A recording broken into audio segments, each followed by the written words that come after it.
Bueno, buenas tardes. Vamos a dar comienzo a la sesión. Muchísimas gracias a todas y a todos por acompañarnos en este día tan desapacible, pero a la par tan para ir al cine, pienso yo. Bueno, si el lunes tuvimos la oportunidad de que nos acompañara online una directora tan prestigiosa como Céline Sciamma, de la que disfrutamos su cine, su inteligencia y su volcada amabilidad, hoy cerramos las proyecciones de esta tercera muestra de cine lésbico de Asturias, que ha vuelto a ser un éxito de asistencia y participación, del que estamos sumamente agradecida, y hoy con otra magnífica directora que nos premia con su presencia y con su cine, Ángeles Reiner, aquí a mi lado. Ángeles viene además de la mano de dos actrices a las que hemos querido, con las que hemos disfrutado y de las que guardaremos siempre un recuerdo de profesionalidad y compromiso con la cultura: Rosa María Sardá y Verónica Forqué. Ellas fueron las protagonistas de la película que veremos a continuación, Salir del ropero. Ángeles Reiner nació en Cádiz, estudió en The London Film School. Varios de sus cortos de ese periodo académico fueron premiados en diferentes festivales. Al finalizar allí, trabajó como ayudante con reconocidos cineastas como Tony Pierce Roberts y Julian Doyle, pero fue después la publicidad la que le ofreció la oportunidad de iniciar sus primeros trabajos como directora, siendo fichada por Tesauro España en 1995. En esa etapa dirigió más de 200 comerciales para compañías como Coca-Cola, Movistar, BBVA, Evax, etc., obteniendo por esos trabajos diversos y prestigiosos premios. En 2008 inició su actividad en el mundo televisivo como directora de proyecto de la serie Doctor Mateo, que yo creo que aquí todos sabemos, de Antena 3, y más tarde como directora creativa de Un golpe de suerte en Telecinco. En 2010 se traslada a vivir a Los Ángeles, en Estados Unidos, y comienza a realizar sus propios proyectos personales, compaginando la dirección y escritura de guiones. Allí, por ejemplo, escribe, produce y dirige Way of Love y Ready to Talk. Este último sobre un tiroteo en un colegio infantil y que creo puede visionarse en una página web de la propia Ángeles, ¿no? Con dos de sus guiones de largometraje, Children of the Clouds and Breath, quedan finalista 2 años consecutivos para el laboratorio de guiones del Instituto Sundance. En 2014 regresa a España, donde escribe un proyecto para serie de televisión titulado El Valle de Luna, un argumento para películas de animación, Los árboles parlantes, y varios guiones de cine, Viaje a Swan, Atrapada y No voy a volver. En 2019 será cuando ruede el film del que hoy disfrutaremos, Salir del ropero, que rueda en Lanzarote y tuvo presentación oficial en el Seminci de Valladolid. Ha dirigido posteriormente el largometraje Héroes de Barrio, estrenada en el Festival de Málaga en 2022, en la que vuelve a abordar una perspectiva feminista y social con un equipo de fútbol femenino infantil, y actualmente prepara el rodaje de No estamos solos y el desarrollo de la serie Tinta Urbana.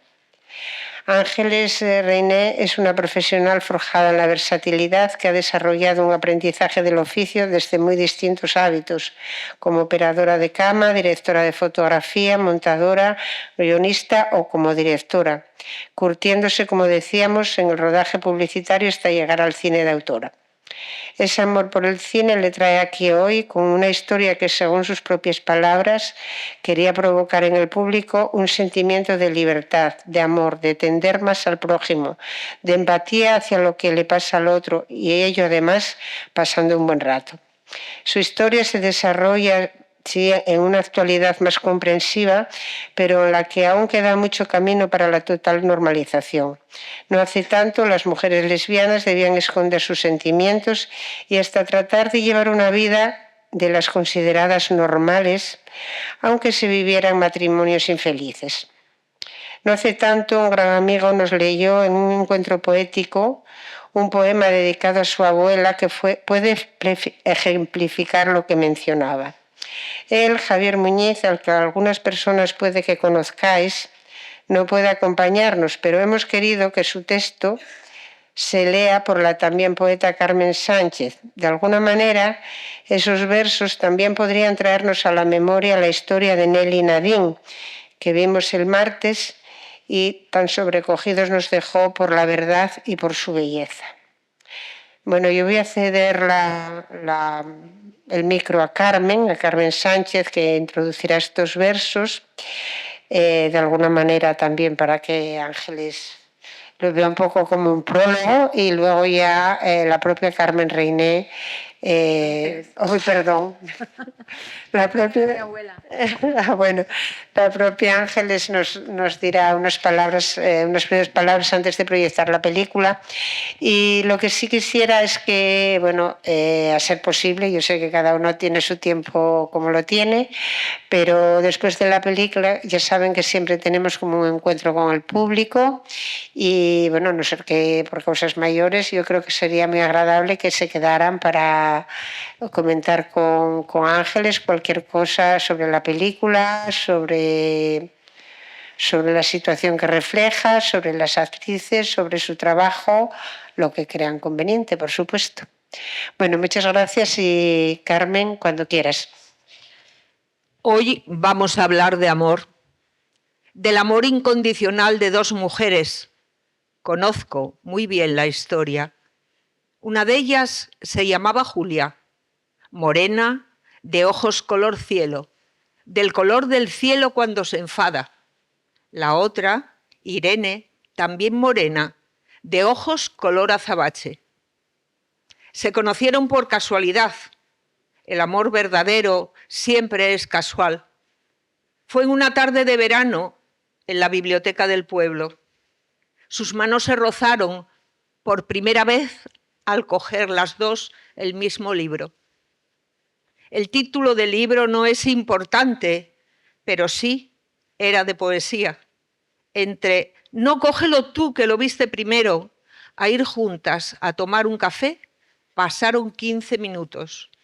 Del primer café al tercer café pasaron 2 horas. Se despidieron con la promesa de verse en esa misma biblioteca una semana después. Pero la vida no sabe de promesas.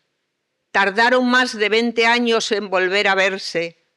Entre medias, una guerra, 2 matrimonios convencionales, unos cuantos hijos, muchas lágrimas, mucha rabia, mucha desesperación. El segundo encuentro fue también casual. Fue en plena calle de otro pueblo, pero ese día ya no hubo promesas. Solo 2 manos entrelazadas que nunca más volvieron a separarse. Fueron años difíciles. La vida y quien gobernaba sus vidas no permitía que 2 mujeres se amasen. Vivían un amor clandestino, de noches muertas, agonizando por un deseo inmortal. Años después, cuando murió el dictador, que nunca debió haber nacido, y una vez que llegó eso que se llamó libertad, pudieron al fin mostrar su amor al mundo. Hoy descansan juntas en un nicho del cementerio de nuestra ciudad, a salvo de miradas indiscretas, de lenguas afiladas y cuchicheos a sus espaldas. Al fin pueden amarse sin miedo. Conozco bien la historia. Julia era mi abuela. Irene, como si lo fuera. Javier Muñiz, Jueves Verso.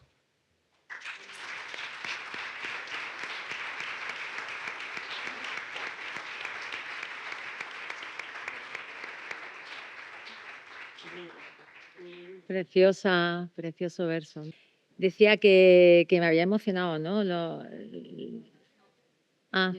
Pues...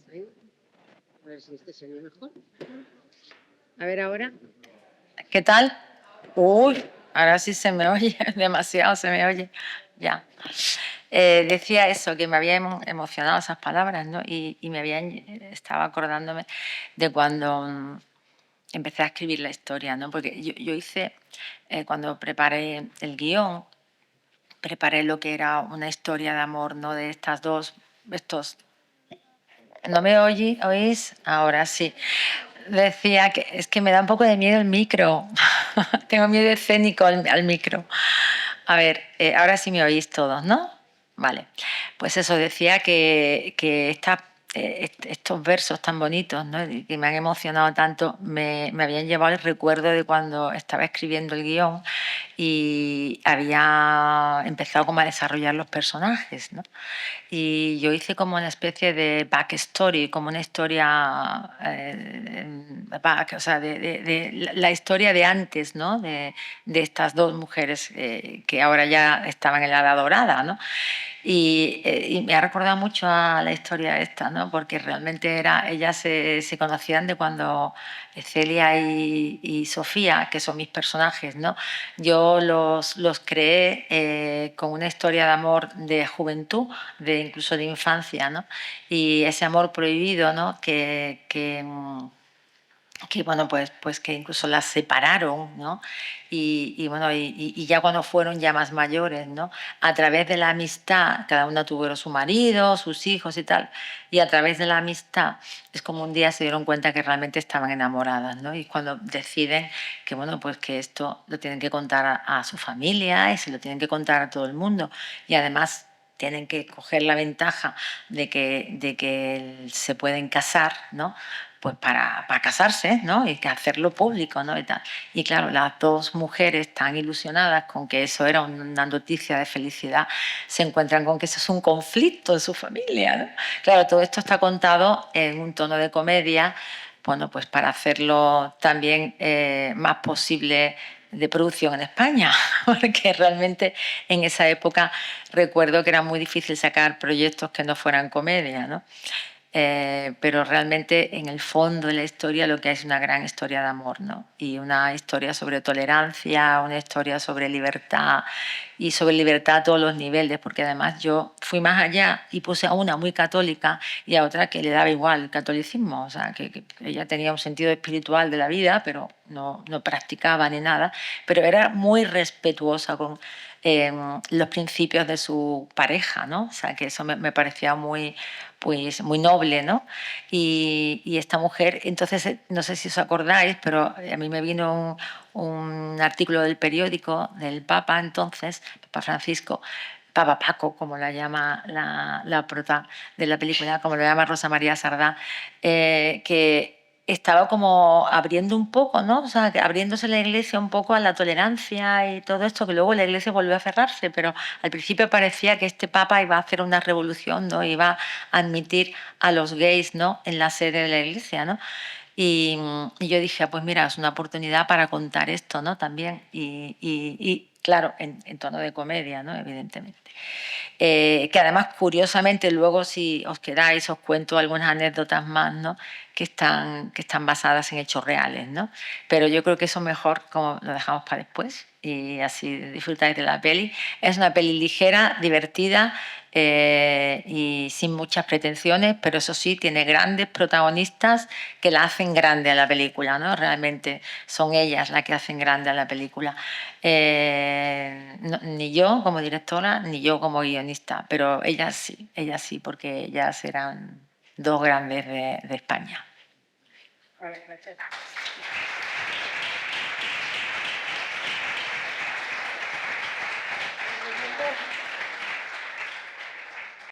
Bueno, después de ver Salir del ropero, uno no sabe si más hablar de la temática de lo que fue la evolución del guión o de lo que fueron, o lo de que fue, a mí ya nos lo habías contado, pero lo que fue trabajar con Verónica y con Rosa María Sardá.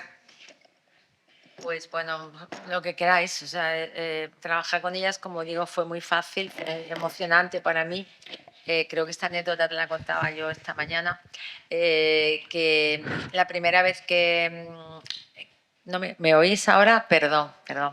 Vale, decía que le contaba esta anécdota a ella esta mañana, que la primera vez que leemos el guión juntas, Rosa,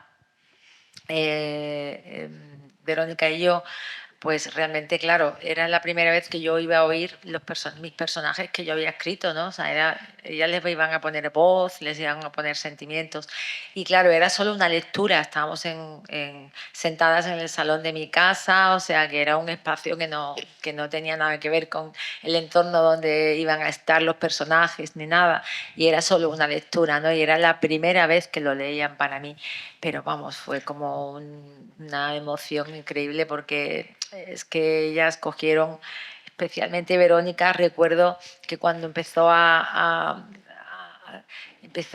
leer, ¿sabes? Las frases que yo había escrito de Sofía, es que le dio una dimensión tremenda a Sofía, ¿no? O sea, le había dado una dulzura y un saber estar que yo no le había dado tanto en la escritura, ¿sabes? A Sofía. Entonces, la verdad es que fue muy, muy emocionante y, vamos, recuerdo, se me cayeron las lágrimas, vamos. Y Verónica me abrazó, me acuerdo que me abrazó y fue como una escena muy, muy tierna, ¿no? Verónica era muy, muy, muy dulce y fue como el ángel de mi película realmente para mí. Y lo que fue el guión, comentabas que había partes que habían salido de algo que habías conocido. Sí, bueno, a ver, yo tengo una infancia, he vivido en Cádiz, cuando yo nací estaba Franco todavía, aunque yo era una niña cuando Franco se murió, pero en mi casa, por parte de mis abuelos paternos, sobre todo mi abuela, era una mujer muy abierta y todos sus amigos, amigas y tal, eran gente muy abierta. Entonces en casa de mi abuela, que ya le hacía muchas fiestas porque le gustaba mucho el flamenco y el baile y todo eso. Era una mujer que trabajaba muchísimo, era una mujer que trabajaba. Ellos se dedicaban a hacer pan, eran fabricantes de pan. Pero tenían ese horno enorme, arriba vivían, ¿no? Ellos no tenían despachos, no eran como los que fabricaban el pan y luego se lo vendían a diferentes despachos. Entonces tenían como una fábrica grande y arriba vivían. Y mi abuela ahí abajo hacía como las fiestas, ¿no? Pues eso, donde venía pues Camarón de la Isla, Juanito Villar, Pansequito, todos estos que todavía eran muy jóvenes y que ni siquiera habían triunfado ni nada. Y siempre estaban todas las transexuales de Cádiz, todos los mariquitas que se llamaban entonces, porque así se le decía en Cádiz en esa época de franquista, y por supuesto la mejor amiga de mi abuela, que era lesbiana con su mujer, vamos, compañera sentimental, que entonces, claro, se le decía la amiga, se le llamaba la amiga, ¿no? Públicamente, porque claro, estaba Franco y es que si no, imagínate, ¿sabes? Entonces yo siempre he recibido como mucha libertad en ese ambiente, ¿no? No me he criado en una familia en la que eso estuviera prohibido, que eso fuera tabú o que no se hablara de ello. Yo creo que eso siempre me ayudó un poco como para querer contar, ¿sabes? Y querer hablar sobre esta temática ya más públicamente, ¿no? Y más y llevarla al cine, ¿no? Llevarla al cine. Luego una anécdota que os quería contar antes de empezar la película, y es que había un hecho real que dice Rosa María, y dice, ¿no me crees cuando le dice al cura que el Papa apoyaba a Bodangué y todo? Dice, ¿no me crees? ¿No? Dice, que la había recibido, cuando le decía, el Papa me ha recibido, y el cura no le cree, ¿no? Y entonces dice, bueno, mira, es que también ha recibido una transexual de Palencia, y eso es verdad, es cierto. Y entonces ella, la transexual de Palencia, me llamó, Diego se llama, me llamó y claro, pues nos hemos hecho súper amigas, claro. Como que le había encantado, me enseñó su libro, el libro que había leído después de la experiencia con el Papa, porque ella es muy católica y claro, ella había ido porque ella nació él es muy católico, Diego, y ella había nacido con el sexo femenino, pero siempre se sintió hombre, ¿no? Y claro, todas las humillaciones que había recibido en Palencia, todo esto, pues el Papa le pidió perdón por todo eso, ¿no? Le pidió perdón porque por todo lo que supone que la Iglesia pueda apoyar esa manera de humillar a otras personas, ¿no? Fue muy bonito el encuentro. Y fue muy bonito que ella me llamara y que ella se pusiera en contacto conmigo después de haber visto la película, ¿no? Esa era la pequeña anécdota que os quería contar de que es cierto, de que es verdad que el Papa tenía intención, yo creo que tenía intenciones de abrir algo. Lo que pasa es que, bueno, luego se topó con la Iglesia, pero en principio tendría intenciones bueno, de normalizar el asunto, porque ¿cuántos gays católicos hay en el mundo? O sea, está lleno, entonces es un poco ridículo, ¿sabes? Empezando por la propia Iglesia. Es absolutamente ridículo, vamos. No sé, ¿tenéis alguna pregunta, alguna cosa que queráis saber, alguna anécdota, algo que os haga ilusión? ¿Alguna pregunta? ¿Algún comentario? ¿Dónde? Atrás, atrás. Uy. Ah,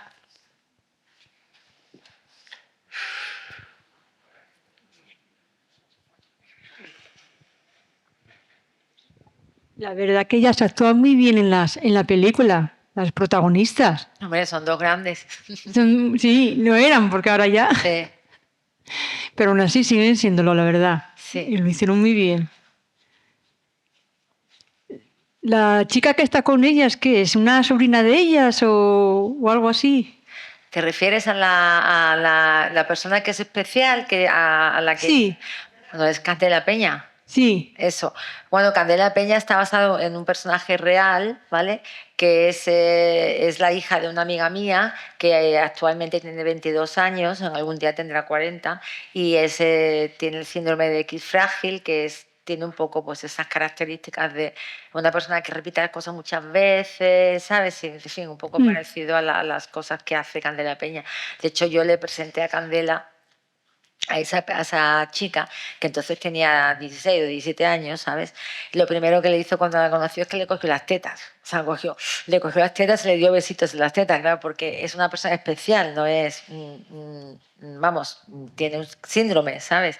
Y entonces Candela pues ya se pasó un tiempecito con ella para ver un poco pues cómo funcionaba, cómo Pero era, pues, ¿cómo es que le dio las pastillas al amigo de ella, al novio de la otra, a Stuart? Porque le dio, no sé si fueron unas pastillitas que le hicieron ver doble o algo Bueno, así, ¿no? es que bueno, se supone que es peyote, se supone que dice ella que la chamana a la que va, porque como realmente es difícil estar con una persona de X frágil todo el día, ¿sabes? Porque repiten mucho las cosas, ¿sabes? Son muy insistentes, en fin. Y entonces, pues, me imagino me imagino no, yo lo que escribí es que la llevaban a un centro de chamán para que estuviera un ratito fuera de casa, ¿sabes? Porque sobre todo, pues, el personaje de Celia, pues, no, bueno, pues como estaba un poco ya harta de ella, por eso de alguna manera ella hay algunas veces que la mira, ¿no? El personaje de Rosa, como para decirle, voy a portar bien, ¿verdad que me tengo que portar bien? Porque es como de alguna manera si ella sintiera, ¿no? Que realmente molesta más a Rosa que a su propia tía, lógicamente, ¿no? Y porque el personaje de Sofía es un personaje más tranquilo, es un personaje más dulce, ¿no? Tiene más paciencia, ¿no? Y Celia pues desde otra manera. Y bueno, pues yo creo que está, tal como está escrito, es que esta chica pues coge esto de las chamanas, ¿sabes? Y se lo da al otro porque ella ha oído que eso relaja y ve al otro que es un histérico, que está histérico perdido y dice, pues le voy a dar esto para relajar. Le pone más la cuenta porque no sabe, porque es una persona especial, como digo, y bueno, pues la lía bien liada, porque el otro, pues claro, empieza a alucinar, tiene alucinógenos, o sea, está alucinado. Sufre alucinaciones, vamos. En lo que es la Es una evolución, manera de hacer comedia, ¿sabes? Es todo para reírnos un rato y que la situación se relaje un poco, ¿no? en lo que es precisamente el guión, siempre lo habéis planteado como una comedia, o tuviste alguna influencia de... Bueno, la historia estaba mucho más protagonizada en la historia de ellas dos. O sea, esta historia era más la historia de estas dos mujeres, ¿vale? Pero bueno, cuando yo llego a producir la película con el productor, pues el productor dice que es muy difícil vender una película donde las protagonistas totales son dos señoras muy mayores, porque eso no va a vender y eso no lo van a comprar. Los que tienen que poner y financiar la película. Entonces tengo que meter la trama de la nieta y realmente en la trama de la nieta se convierte en una trama casi principal, ¿no? Cuando realmente mi historia real era la historia de estas dos señoras, ¿no? Pero bueno, pues así es muchas veces el cine español en esa época. Ahora ya las cosas están empezando a cambiar y gracias a Dios pues están haciendo películas como la de 100.000 especies de abejas y otras más, que son películas más, bueno, pues que cuentan una realidad y que no tienen por qué ser Con el humor, digamos. humor o sino, oye, pues están contando la realidad y ya está, ¿no? Pero bueno, yo me encontré con eso y Sí, es lo que yo, hay. perdón. A mí me gustaría destacar el tema que me parece interesante y bonito, el tema de la diversidad que aparece en la película, ¿no? Sí. Eso es una toma de posición o... Sí, lo es, lo es. En mi segunda película pasa lo mismo, aunque en mi segunda peli pasa de una manera más discreta aún todavía, ¿vale? Porque no tiene tantos personajes, pero sí pasa. Es decir, en la segunda peli hay una niña que quiere ser futbolista, ¿sabes? O sea, que ya eso de entrada es... Y jugar en la selección española de fútbol, estamos hablando de que ahora está muy bien, pero cuando yo hice la película y cuando yo estaba montando la película, Televisión Española nos pasó unas imágenes de la selección española de fútbol, imágenes de la selección en la que las gradas estaban vacías, completamente vacías de público. Y yo le dije al productor, bueno, no podemos enseñar las gradas vacías porque esto es me muerde la pena, o sea, es decir, no puede ser, ¿sabes? Yo estoy convencida de que el fútbol femenino va a tomar peso y que esto va a pasar para adelante, ya verás, ya verás, ya verás. Y me dijo, venga, vamos a ponerla. Se gastó un dinero en poner ahí personas, ¿sabes? Digitalmente, ¿sabes? Y al final, cuando al año y pico de estrenar la peli o tal, vamos, ya estaba en las noticias que de repente, ¿sabes? La selección pues ya había ganado Balón de Oro, tal, y empezó como, oye, pues sí, pero claro, todo necesita su tiempo, ¿no? ¿Sabes? De alguna manera. También, por ejemplo, pues ahí sale una marroquí que está integrada en la mesa jugando las cartas en el bar, quiero decir, de la segunda película.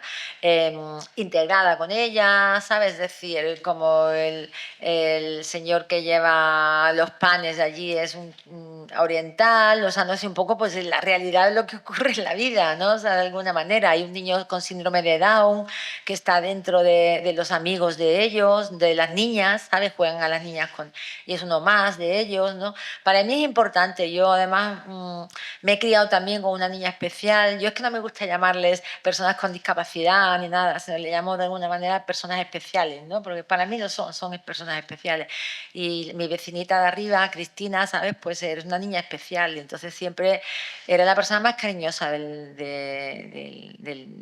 bloque de mi madre, ¿sabes? Yo cada vez que iba allí en Navidades a mi madre y tal, era la primera que venía, ¿no? ¡Ay, me daba unos besos y me preguntaba por los niños y por los perros, por el perro.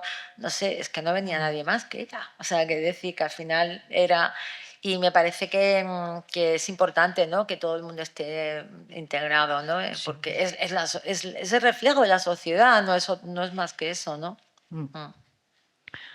Bueno, sí. Te quería preguntar, cuando escribiste el papel que interpreta Rosa María Sardá, perdón, ¿realmente la hacías como una persona más mayor de lo que era o ya estaba en el deterioro en los últimos años de su vida? Porque realmente murió mientras, ¿no? Sí. Mientras la No, pero película... Rosa estaba con un cáncer ya hacía 4 años antes Sí, de la sí, película, sí. o sea, que ya llevaba tiempo. Perdón. No, sí, la persona que tenía la edad de verdad del personaje era Rosa, la que no tenía la edad de verdad era Verónica. Lo que pasa es que lo parecía porque Verónica, al estar tan delgadita, estaba muy arrugadita, ¿sabes? Y entonces por eso las personas cuando están muy delgadas se les nota más, ¿no? Pero vamos, que Verónica no era tan mayor, era bastante más joven que Rosa. O sea, Verónica no tenía la edad que tenía el personaje de Sofía en el guión, pero bueno, no pasa nada, ¿sabes? No queda desigual ni queda mal, ¿no?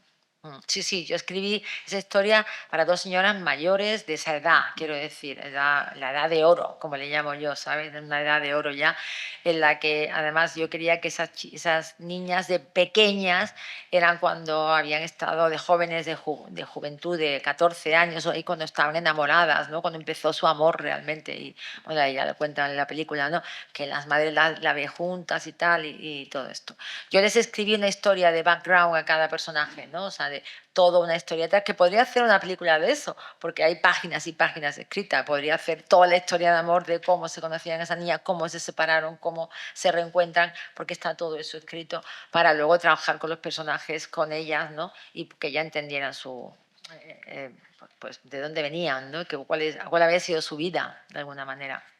Quizás que como ahora estamos viendo la serie Abuela de Verano y a Rosa María Sardá se la ve tan joven y tan Claro, pero es que eso es mucho clipeta, antes claro. de esto. Ahora ves muchísimo a antes. esta y contrastas los dos personajes Abuela de Verano, e impacta más. Claro, Abuela de Verano se hace antes de Doctor Mateo. O sea, que imagínate. Sí, sí, sí. Mucho antes.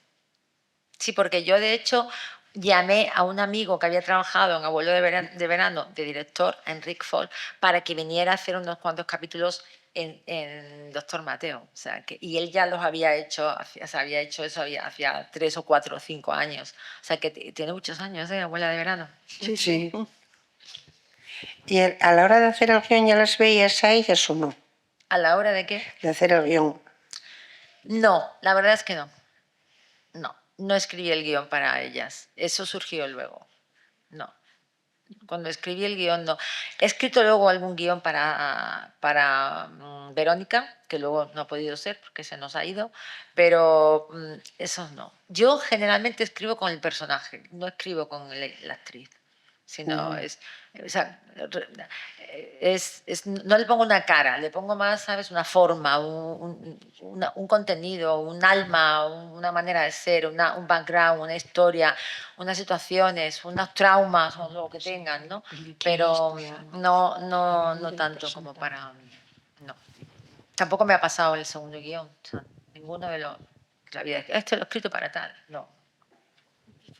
Ángeles, ¿cómo ha sido tu experiencia estos años desde que estrenaste la película, en las presentaciones, en la recepción del público? ¿Has tenido encuentros como estos, me imagino? Y Sí, bueno, que nos cuentes muchos. un poco, porque... Sí. He tenido muchos y he tenido...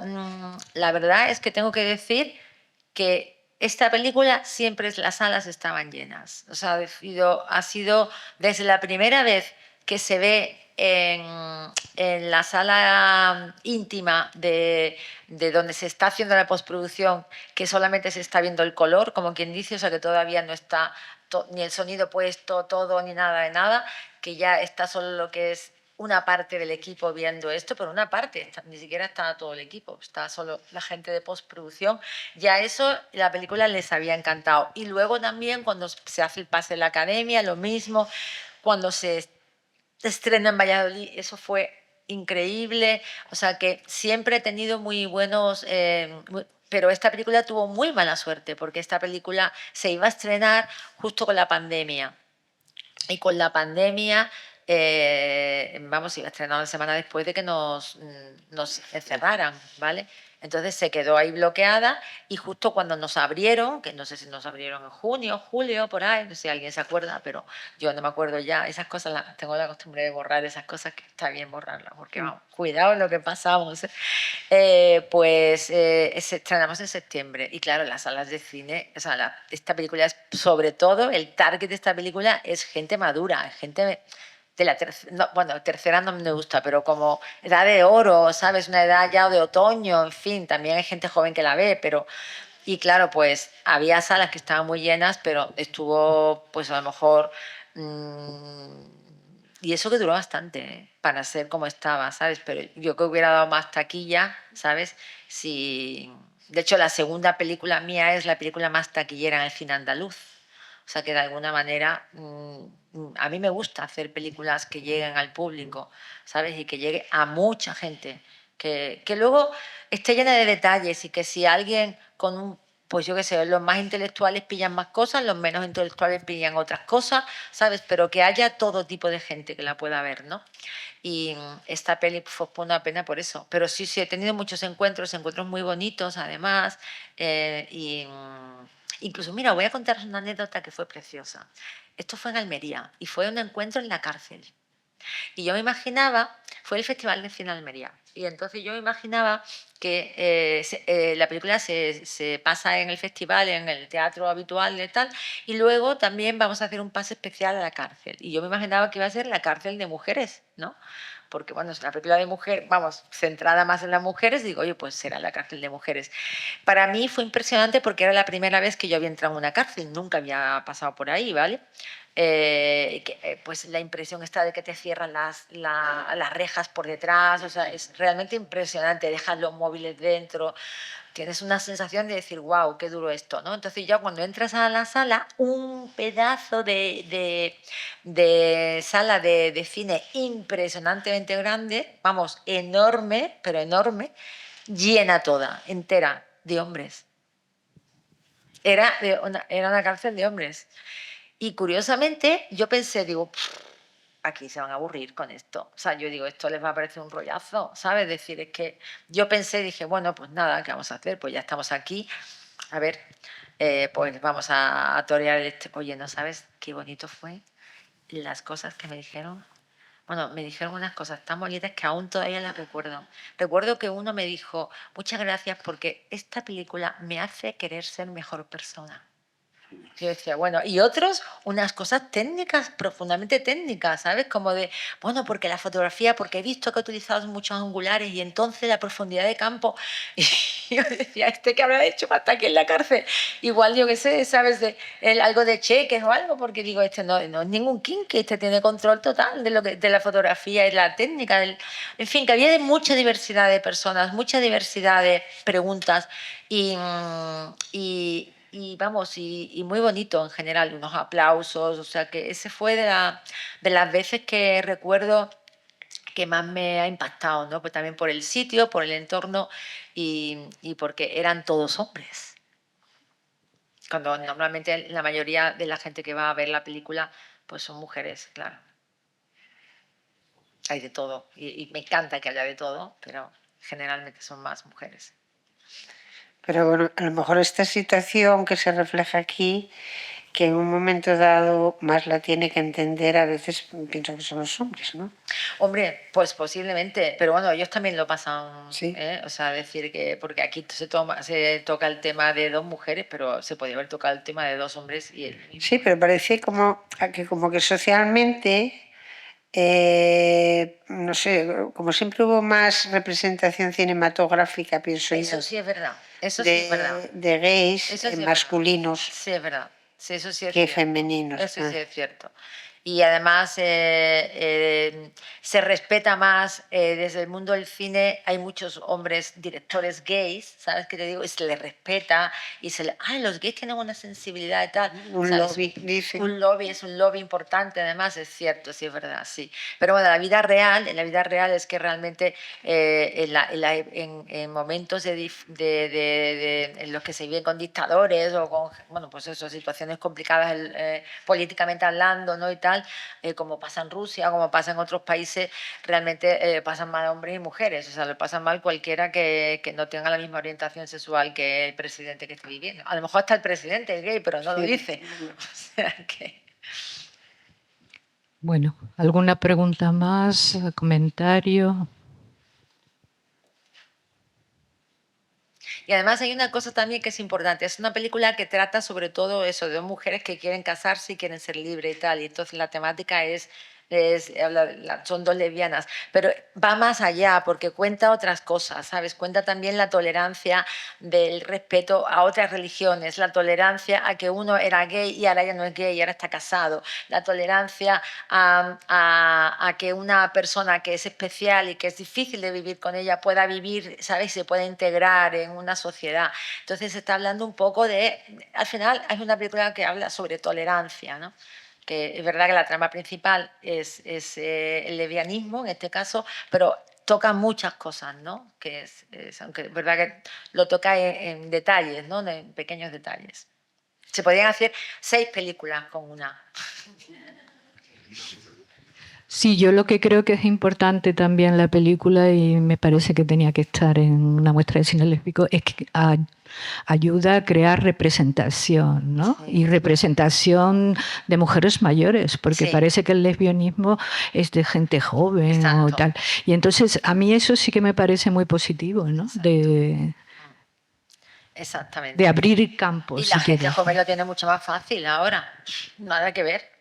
Es como si me dices a mí, la gente de cuando yo empecé a trabajar en cine éramos 2 personas directoras, o sea, era increíble, ¿sabes? Había un machismo bestial en este sector y ahora mismo no, ahora mismo es que está de moda ser directora mujer, o sea, es como mola, ¿sabes qué te digo? Y en mi época no molaba, era como algo, ¿sabes? Bueno, algo más y pasamos a cerrar la tercera muestra de cine lésbico, que es el último día hoy. Si Arle y Ángeles quieren decir alguna cosa. Bueno, yo solamente quisiera repetir las gracias a las entidades que nos apoyaron, Fundación de Cultura, Ayuntamiento de Gijón, la Dirección General de... Ay, siempre se me va el nombre. De turismo y No, turismo no. sí, de turismo y De apoyo promoción, LGTBI. LGTBI. Y luego el Festival Internacional de Cine de Gijón y luego muchas personas que nos ayudaron, empezando por Dulce Gallego, que ahí está, Carmen Sánchez, Leticia, bueno, Jimmy Álvarez, que está ahí detrás, Sebastián Ruiz, que nos hizo también de taxista, y bueno, mucha gente, la gente de Xega, que también nos apoyó, y bueno, todos los y todas las que vinieron cada día aquí al cine, que también se agradece muchísimo, y por supuesto el personal de aquí de la Escuela de Comercio, que es fantástico. Y bueno, pues nada, muchísimas gracias y hasta muy pronto. Yo quiero dar las gracias a vosotras por invitarme, ¿sabes?, a la muestra. Y bueno, y que enhorabuena porque tengáis esto, ¿no?, que es tan importante y que dure muchos años y como que viva, ¿no?, que viva la muestra de cine lésbico de Asturias, hay que decir de Asturias. Bueno, gracias.